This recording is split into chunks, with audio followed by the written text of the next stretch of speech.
Hello everyone, my name is Lowko and welcome to another video. Now for whatever reason it turns out my recording software wasn't actually recording, but here we go. We're about a minute or so into this game of Legacy of the Void right now. My opponent is going to be a diamond level Terran player known as Mungo Matey, I believe that's what his name is. We already said the GLHFs and whatnot, but for whatever reason my recording wasn't actually going live. But today I wanted to try out some one base shenanigans with some Ravagers, okay? I know I'm actually playing on one of the bigger maps that the game has to offer, which is not really that smart of an idea, but hey, Frost Alley, one of the better maps that has ever happened in StarCraft for sure. And we're gonna try some one base Ravager play while trying to play some macros. I'm not gonna go like full gimmicky, you know, there's builds out there that allow you to go like full ridiculous mode and you basically try and win with one base play. We are trying some legit plays, however it might not work out very well, okay? We'll have to figure that out together, but I'm gonna try and get maybe 3 or 4 early game Ravagers out and then macro behind it. Got my natural already going up right here. Spawning pool about to finish up. Gonna have to start my my queens right away, and I did start an extractor very early on in the game, simply for the fact that, you know, Ravagers are very gas heavy in general. So, fully saturated right now in the main base. Gonna start up my Roach Warren right here. And the nice thing about Legacy of the Void, obviously, is that it is, you know, basically instantly jumping into the action. Usually you build, you know, the first couple of minutes would just be building up a bunch of drones. And in this situation, that's really not going on, so that's pretty cool. Now, keep in mind, this is obviously not the actual Legacy of the Void yet. This is a custom game. We are playing in the heart of the Swarm, servers that everyone can play already. But it does include all the changes so far announced by Blizzard. Alright, my opponent did manage to scout me out right there. He didn't see my Roach Warren, so we should be fine. He just saw my natural pretty quickly, so I don't think he's expecting very much of anything. So here we go. Gonna make a Roach, or I'm gonna make an Overlord right now, and when that thing pops, I'll make a bunch of Ravagers. Actually, I'm gonna make them right now. There we go. All right, so 3 Ravagers. Now, there's no particular reason why I'm going 3 Ravagers. Maybe I should make some more. Okay, let's go 5 Ravagers then. 5 Ravager? That sounds like a lot. And now we're drone up behind it. Okay? So 5 Ravager, then drone up behind. Now, obviously, 5 Ravagers will require us how much gas? Like 400 or so. Maybe a little bit less. Yeah, something like that. So we're gonna have to keep that in mind. I can't just blindly morph all of them, because they are costing 75 gas after morphing them from a Roach. Alright. Gonna just walk across the map for now, and I'll morph the other 2 when we are arriving over there. Alright. Follow holding us up with a bunch of drones, like I mentioned. Please tell me I made an Overlord. I did, but it's a little bit late. That's fine. Alright. There we go. Oh, my opponent actually going for the Herc right there. Ooh, scary unit, but I think I should be... Whoa! Didn't realize they would actually wreck me like that. Alright. Cool. And I'm gonna follow this up with a 3rd base as well. I'm gonna start the double gas. Alright. Did deny a bunch of mining time there. And I wonder if I actually will be able to win just straight up right here. I mean, what's he really gonna do? Alright. We're dealing a ton of damage to him already. Meanwhile, I'm just macroing up. Oh my god. Ravagers are really powerful. You can get them relatively early on in the game, and they're pretty good. I have this casting ability as well that I haven't really even been using very much. Now, he might be able to push me back, though. Another Herc going to town right there. But meanwhile, I'm just droning up, right? I'm not really even focusing on getting hold that much stuff up. My opponent doesn't even have a natural yet. Oh, he actually does have a natural, obviously. Now, he might eventually be able to clean me up, but... I mean, in the meantime, we are just droning up, right? We are just getting economy and everything. I'm very late right there with my upgrades, and it looks like we're not going to be able to do all that much. But, alright. Let's just sit at the watchtower for a little while. Get my 3rd base up and going. It's about to start mining that one. Which is nice. And... Alright, let's start up the lair. Gotta start 4 more workers for the main base. Which is what I need. I'm actually just gonna send these guys over there. Because I might as well. And then I'm gonna just go straight up to droning. Oh wow. Whew. My opponent did get a siege tank out, so he's gonna be able to defend it just fine. I was gonna say, I'm gonna go straight up to, what are they called? Lurkers, there we go. Lurkers obviously morph off of Hydralisks, but I'm actually really surprised about the amount of damage I managed to do right there early game, just by making, you know, 5 Ravagers right there, even though I didn't time that well whatsoever. You can probably get them out like a little while before I actually got them out. But that felt really strong. That felt like I was in a really solid position right there for most of the game. And obviously we did have a superior economy during that entire aggression, so it's gonna be interesting how this is gonna work out when the actual game gets released. Didn't really spread any kind of creep though. It's kind of bad play right there by me. Alright. Get the upgrades going. And now that I have full saturation, I'm also gonna make... well, I need a couple more.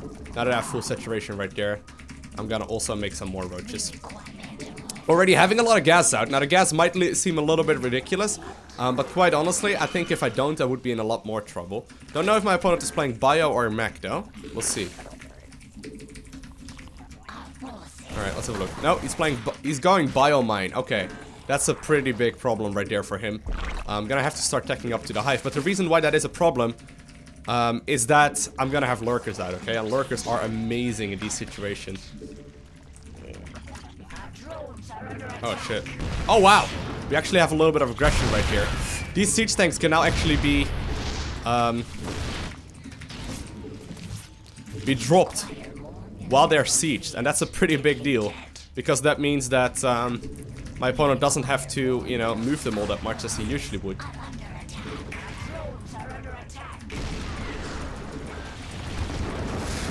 You gotta watch out though. Alright. So I'm gonna send a bunch of workers over to my fort base already, because it's about to be mined out. Did get my Hydra upgrades right there. Shortly also gonna tech up to a hive, as well as the lurker then.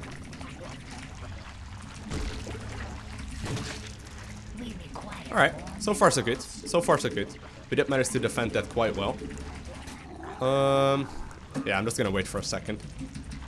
Now my opponent still doesn't have a third base, at least as far as I know. Come on. Damn, that takes a long time. Wasn't aware of that. Alright, let's make a bunch more Ravagers. And obviously 2-2 is already in production. Gonna add a couple more workers as well. My opponent's still not on a third base. Now his main base is about to be mined out at this point in the game already. 11.5 to 12 minutes is when the main base mines out with the new mineral counts. So, you know, this is kind of scary for him.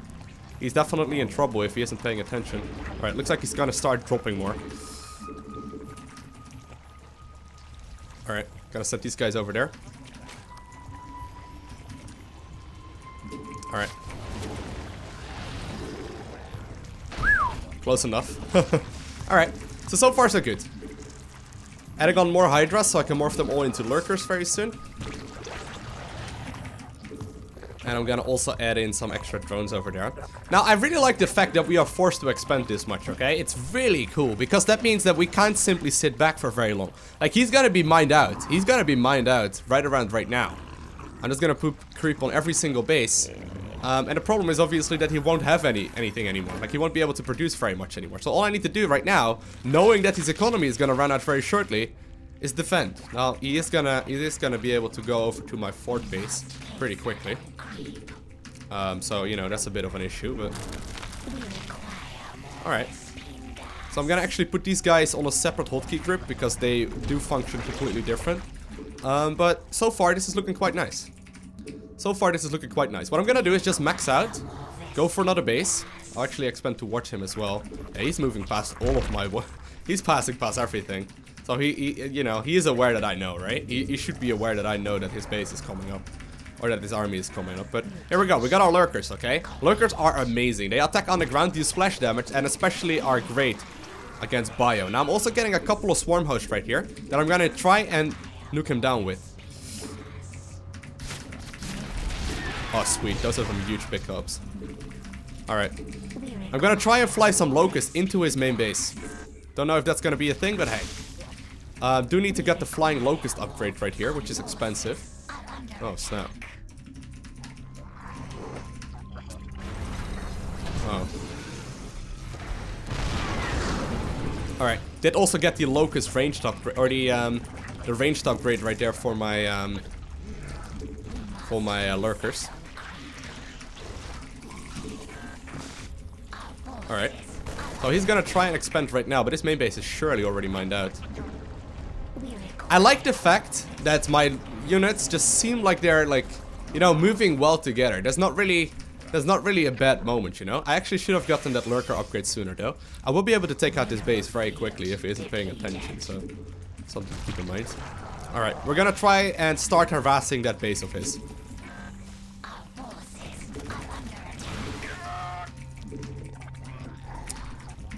Lurker upgrade not quite done yet. 2-2 is done, so I'm gonna go for 3-3.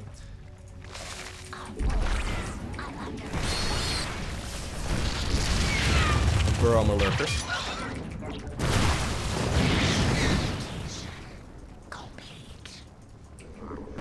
Alright, should be able to kill those things.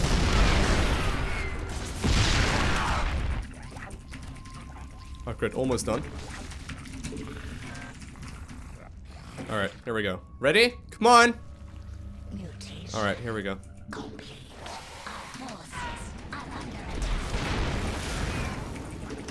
And meanwhile, we're gonna move in right here.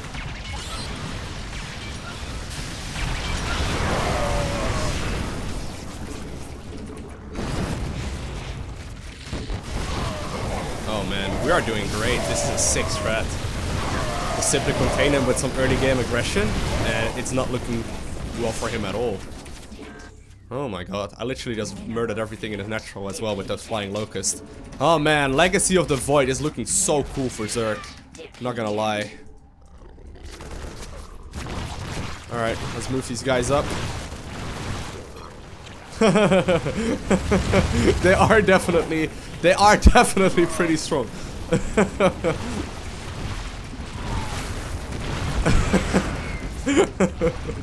I think he may be correct though.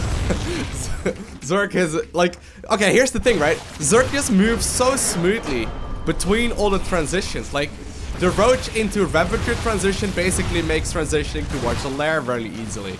And then the Lurker into Hive transition basically bridges the gap between like Lair and Hive tech. And all in all, it just allows ZERG to be extremely mobile. And I would say that ZERG is definitely a little bit on the stronger side of things, because every single game that I seem to be playing of Legacy of the Void, I am in firm control. And I think the only loss that we had was either versus not a ZERG, or maybe versus like a Terran that did like some sort of gimmicky shenanigans, right? Because like, you know, there are some tricks they can do right now as well, with, for example, their what's the thing called? For example, their Banshees that start with Cloak right now. But other than that, ZERG seems to be in a dominant position during pretty much the entirety of the game. But if you enjoyed this video, hit that like button. If you want to see more, hit that subscribe button. And I want to thank you guys all for watching. Have an amazing day. Do not forget to smile. And I'll see you in the next one.